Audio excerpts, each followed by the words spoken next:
I can have your attention here at the Media Center. We're going to go ahead and get started with our post-race media availabilities following the 37th Annual Alsco 300 NASCAR Xfinity Series race, an opening race of the NASCAR Xfinity Series Dash for Cash. We're joined here by our race-winning driver the number 20 Rheem Toyota for Joe Gibbs Racing, Christopher Bell, by his crew chief, Jason Ratcliff, and we're also joined by the VP of Brand Partnerships for Comcast, Matt Lederer. First, Christopher, congratulations. Tell us about those last 25 or so laps. It looked a little bit crazy out there. Yeah, the last 25 are really probably some of the calmest laps I had out there, except I was pretty loose. So, but the longer that we ran, my car just kept getting better and better and better. And I don't know, that was kind of the motto of our weekend. We never really fired off super fast, but over the long run, we were really, really good. And especially when the top came in, that thing was rolling around there really nice. Jason, I know over the course of the race, we saw the leader running high, running low, back and forth. From the crew chief perspective, what kind of calls are you making and what's going through your mind as the race winds down? Well, Chris, after practice yesterday, Christopher and I were talking about it. I think this is the best that I've seen the track as far as top lane to bottom lane. Just the parity between both, allowing the guys to race and work through lap traffic. I think it made for a great race today. So whatever the application was they did on the bottom and the tire that Goodyear brought, I thought this was one of the better Bristol races in a while. They're all good, don't get me wrong, but I thought this was a good one for sure. Excellent. Matt, I know this week Comcast announced that you're bringing back the Internet Essentials donation as part of the Dash for Cash program, and this year those donations are going to be in each community to a veteran services organization. Can you talk a little bit more about that aspect of the program? Yeah, we love the platform that Dash for Cash provides, not just to reward drivers like Christopher, but also to reward the local communities where the races are held. So this year, over the course of the 4 Dash for Cash races, we'll be donating $120,000, $30,000 per market, to a local veteran services organization with the intent of setting up an Internet Essentials digital rally point. Internet Essentials is an offering that we have to get internet into the homes of lower income families.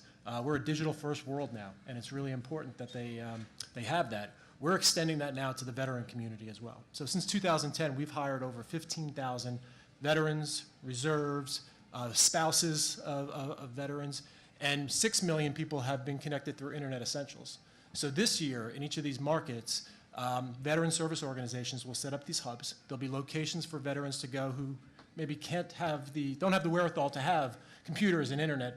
Go to a location where they'll be able to be connected, search for a job, look up their medical history, connect with other veterans. In addition, Comcast will be creating programs and classes at each of these to help the veteran acclimate back into civilian life. So we're really proud. We love taking advantage of the opportunity that Dash for Cash provides. It's been embraced so well by the drivers and by the community and by the tracks, and we're really proud of the offering. Excellent. We'll open it up to questions now. We'll start, if you have questions for Matt, we'll go to him first, and then we'll go to our race-winning team. So if we have any questions for Matt, if not, we'll set him free. So, Matt, I think you're free to go, sir. Thank you. Congrats again, guys. Seriously, thank you. It's an honor to be able to race for that. I appreciate that. Good job. And we'll start down here with questions for our race-winning team. We'll start here with Jacob, and then we're going to go to the press box. Jacob Seelman, Speed Sport Magazine. Christopher, 2 for you. First, after a day where you struggled as much as you did in the first half, is it more rewarding to come back and be strong and take it to them late? And then what are you going to do with the 100,000 now that you actually have it in your hands? Well, where was it? Vegas, Phoenix. I was really, really fast early, and I didn't finish good. So it was good to have a race where we finished and capitalized on that. But really, even the first run of the race, I got mired back in traffic, but I was faster than everybody I was around.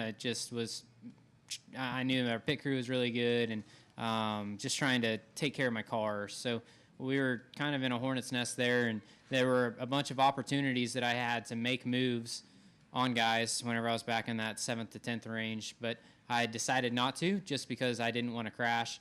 And it's pretty easy to make it 3 wide on somebody, and if you make it 3 wide, you're either going to complete the pass or you're going to crash, one or the other. So there were just a bunch of opportunities like that going through lap traffic that, man, it was right there and I could have done it, but I decided not to just because I knew that there was a lot of race left. My pit crew is going to help me out, and we had a really good car. So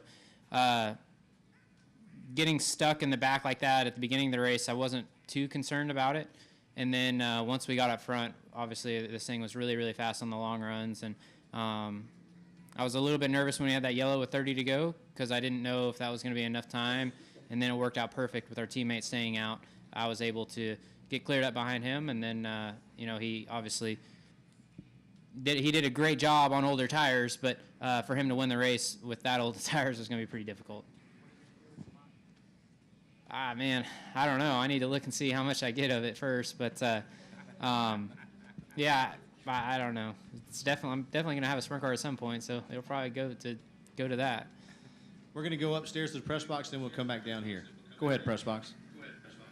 Lee Spencer, RacingBoys.com. You said fighting a loose car early on. What measures do you take to get the car balanced for the final segment? I'd like to have a follow-up, please.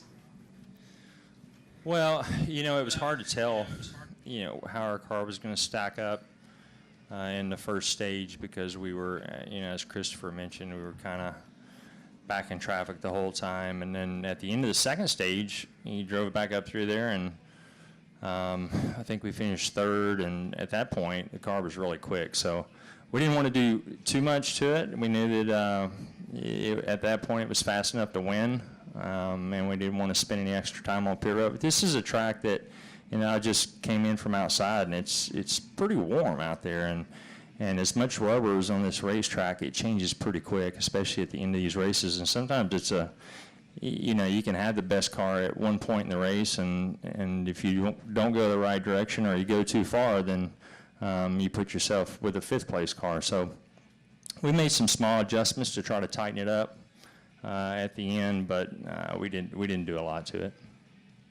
We'll come downstairs. And Bella, are you surprised? Sorry. Go ahead, Lee. It's Tom. Bella, are you surprised it took you this long to win at the Bull Ring, given how good you are on short tracks?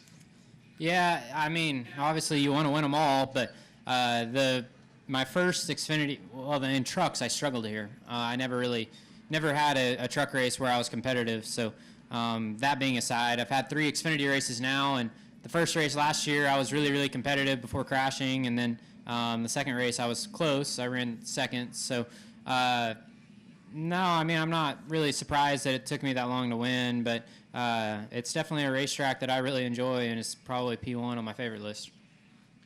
We're going to come downstairs over here, and then we'll go back up to the press box. Go ahead.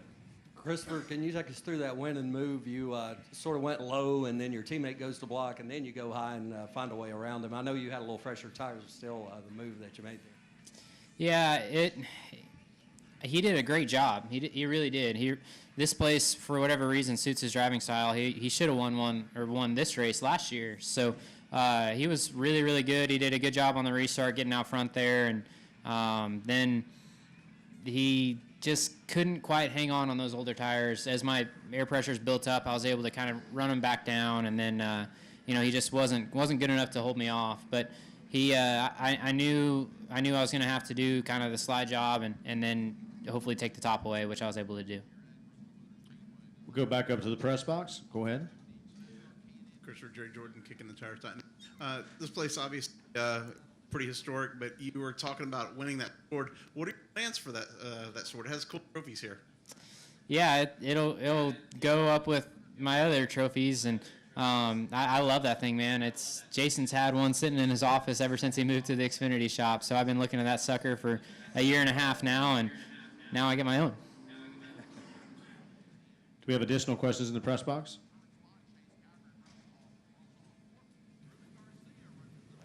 I believe that's it. All righty.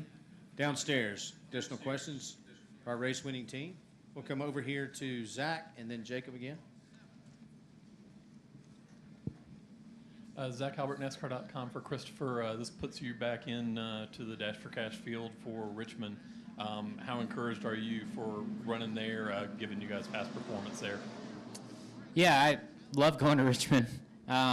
It's really not one of my favorite racetracks, but for whatever reason, it fits our cars, and our cars are really, really fast there. So it's good. I haven't seen the driver lineup for the Dash for Cash there, but obviously winning both the races there gives me a lot of confidence. And that's a big crash right there. But yeah, I have a lot of confidence going in there, and I'm liking the way that this Dash for Cash deal works. If you run well, you're able to continue on. We'll stay over here to the left of Jacob. Jacob Seelman, Speed Sport Magazine. Jason, in year 2 of working with this cat, what has it been about working with Christopher that's really clicked for you as a crew chief? What do you enjoy about working with him?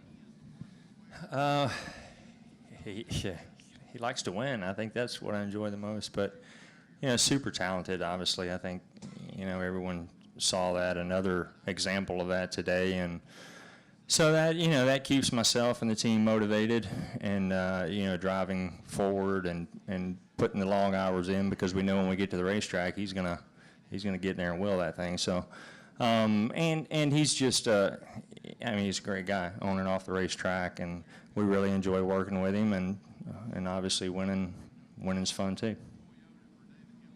We have any additional questions for our race winning team? Gentlemen, congratulations. We'll see you next week in Richmond.